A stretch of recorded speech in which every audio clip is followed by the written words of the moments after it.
Kita ke berita pertama, Tribuners, sebuah ritual yang digelar di Pantai Payangan Jember, Jawa Timur berubah menjadi petaka. Sebanyak 11 orang meninggal dunia akibat terseret ombak pada Minggu 13 Februari dini hari. Sementara itu 13 orang lainnya selamat dari ganasnya ombak laut selatan Jawa. Kejadian bermula saat 24 orang berangkat dari Desa Dukuh Mencek, Sukorambi untuk menggelar ritual di Pantai Payangan dan Watu Ulo. Warga yang ikut ritual berasal dari berbagai kecamatan di Jember dan tergabung dalam Padepokan Jemaah Tunggal Jati Nusantara. Mereka tiba di kawasan pantai pada Sabtu 12 Februari pukul 23.30 waktu Indonesia Barat. Rombongan kemudian mempersiapkan diri untuk melakukan ritual bersama di pinggir pantai. Menurut Kapolsek Ambulu, AKP Ma'ruf, petugas pantai sudah memperingatkan warga agar tidak melakukan kegiatan di sana karena ombak sedang tinggi.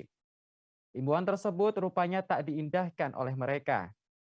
Kemudian pada Minggu dini hari sekira pukul 00.25 waktu Indonesia Barat, 24 orang yang mengikuti ritual tersebut dihantam ombak.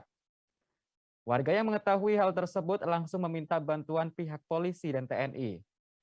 Data yang kami peroleh hingga kini, 11 orang dinyatakan tewas, sementara 13 orang lainnya selamat. Bahkan satu korban tewas diketahui merupakan anggota polisi yang berasal dari Kabupaten Bondowoso. Sementara dari pengakuan korban selamat, ritual itu dilakukan untuk meditasi di tepi pantai. Ritual itu dilakukan dengan cara saling bergandengan tangan dan berdiri bersama di pinggir pantai.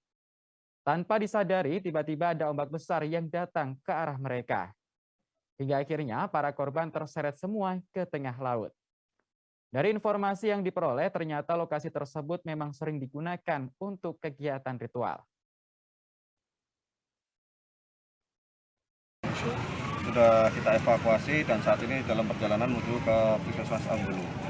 Untuk penyebab kematian nanti akan kita lakukan otopsi, semuanya akan kita lakukan pemeriksaan nanti di Rumah Sakit Umum Daerah Jember.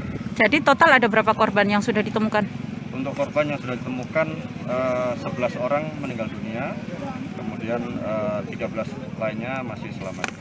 Setelah ini apa yang akan dilakukan oleh pihak kepolisian, Pak Kapolres? Pihak kepolisian tentunya akan melakukan pemeriksaan terhadap saksi-saksi, terutama korban yang selamat, untuk mengetahui apa yang menjadi latar belakang peristiwa ini terjadi. Kemudian nanti kita akan coba lihat apakah ada indikasi pidananya. Kalau ada indikasi pidana, tentunya kita akan masuk ke dalam rangkaian tahap pemidanaan atau penyelidikan dan penyidikan.